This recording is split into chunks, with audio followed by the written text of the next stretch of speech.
Magluto ako ng sawa ko. Mansari namin. Luluto ako. Ayan guys. Surprise to guys. Surprise. Kaya naman lutuin. Basta lutong ulam. Let's go. Away na tayo guys.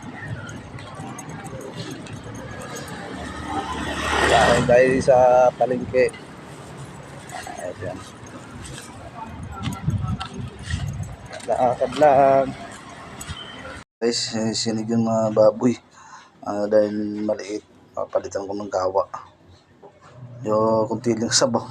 Sabaw guys. Let's go. Dahil mansari namin, luto muna ng sinigang. Ito natin ililipat sa kawa.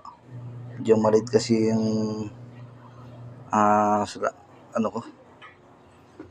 Ayan o. Ayan guys. Lipat ko na. Sana nag-iisa lang sa pagbablog. Nag-iisa lang po ako guys. Medyo mahirap talaga. Let's go. Ayan. Mapitis yan. Lagyan ko na po.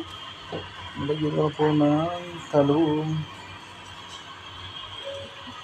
Yung pahabol. Nandito pa yung gulay. Ichay. Gusto.